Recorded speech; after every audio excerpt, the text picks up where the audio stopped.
Welcome back. We're now delighted to be joined over the telephone by our guest for the afternoon, His Excellency Ambassador Ayman Mosharrafa, the former Assistant Foreign Minister. It's a very good afternoon to you, Mr. Ambassador. A very good afternoon to you and to the audience. Thank you very much, Your Excellency, for your time this afternoon. And let me start by asking you, sir, how do you see, if you can give us an overview of Egypt's role specifically in the delivery of the humanitarian aid to the Gaza Strip? There's a lot of logistics, there's a lot of volunteer work, a lot of state and NGOs as well, all involved in this process. It's a very big operation indeed, as we've seen.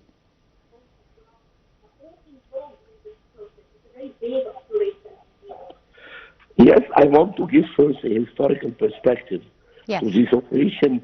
Even before the 7th of October, the Rafah border crossing was the lifeline to Gaza. 80% of the humanitarian aid and all sorts of shipments were going through the Rafah border crossing.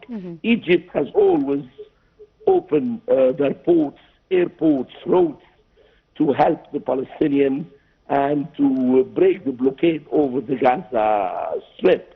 And after the 7th of October, Egypt didn't spare an effort.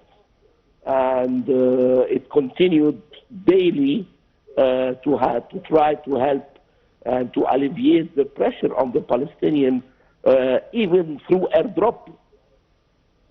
Right now, after the agreement, the current agreement, I could see in the video loads and kilometers of trucks and all kind of relief efforts going to Gaza to pave the way for a decent living and to give the Gaza residents a hope for a decent life.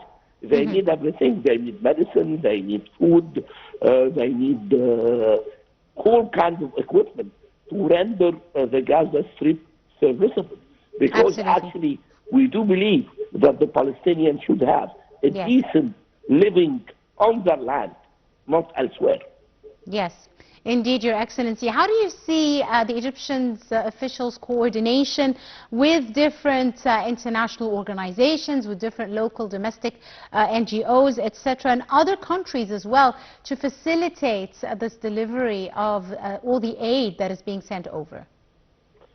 The Egyptian government official, the army, the foreign affairs didn't spare an effort.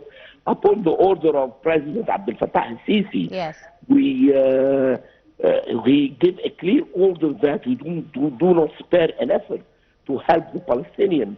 And through coordination with international organizations like the Red Crescent, like all United Nations Specialized Agency, Brotherly Arab Country, even NGOs in Egypt.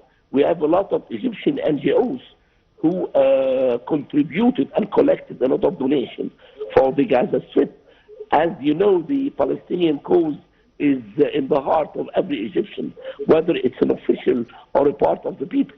Absolutely. And today we saw the officials visiting the area in northern Sinai Governor to follow up on the medical efforts as well to support the Palestinians from the Gaza Strip. Lots of injuries have crossed over to the Egyptian side to receive medical treatment, and this has been another way, an enterprise that the Egyptian state has been offering medical assistance as well and medical aid to the Palestinians. How do you see this side of the efforts, Your Excellency? Most of the hospitals in Sinai and elsewhere from the outset of the crisis have been treating all the injuries from the Israeli savagery in the Gaza Strip. Many of them women and children, and even giving medical service to Palestinians who are suffering from chronic disease like cancer, liver dysfunction, renal dysfunction.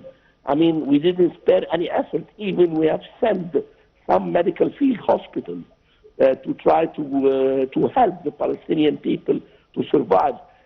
taking a note that Israel destroyed 39 hospitals in the Gaza Strip, and to render the Gaza Strip not livable. So, I mean, the Egyptian medical teams, whether they are official, NGO, volunteers, didn't spare an effort. Your Excellency, trying to help the Palestinians and to ease their wounds.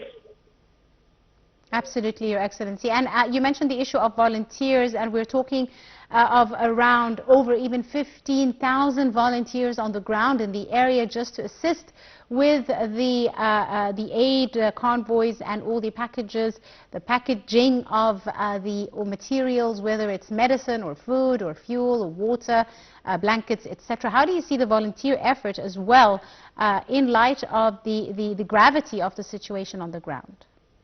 You mentioned the volunteers on the front, but there are other volunteers in every government of Egypt, every NGOs who are collecting the donation, packing the donation, shipping the donation, sending the donation through trucks.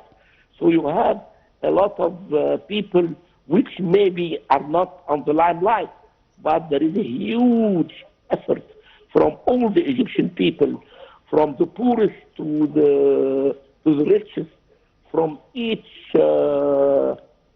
even organizations and companies which want to contribute in this relief effort, because it's the Palestinian people is a part of us at the end of the day, and we should let them live on their territory in a dignified way and proper way, not to listen to other propaganda that they should go elsewhere.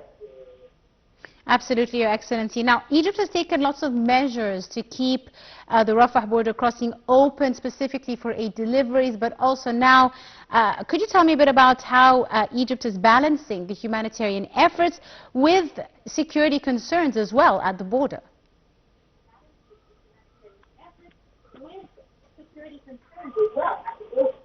Of course, our security services are very vigilant and are doing this in a very proper and humane manner. We want to balance between the humanitarian needs, the urgent needs, and to keep our security and our national security clean. Especially the border is a porous border, and it has suffered a long time from terror and whatever. So we are vigilant to protect our borders and our national security, and we are doing this job in an extreme, delicate and orderly manner. Absolutely. And finally, Mr. Ambassador, if I may, now there are terms and lots of plans, not just by Egypt, but by many Arab states to support the reconstruction of Gaza as well as the stability of Gaza. How important do you see this now that there is talk of not just keeping the Palestinians on their lands, but assisting with the reconstruction of their homes, infrastructure, etc.? Of course, there are many Egyptian companies and giant construction companies like different companies that are willing, to construct. Like Absolutely. Mosharrafa, lots of different companies before that they could reconstruct the Gaza Strip with $27 billion pounds in the span of 3 dollars. years. Yes.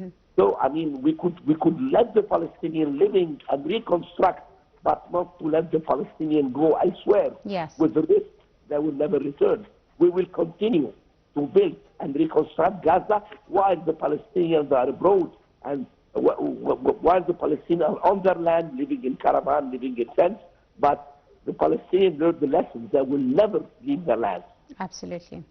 Right. On that note, I'd like to thank you very, very much, Your Excellency, Ambassador Ayman Mosharrafa, the former Assistant Foreign Minister. Thank you very much, sir, for your time.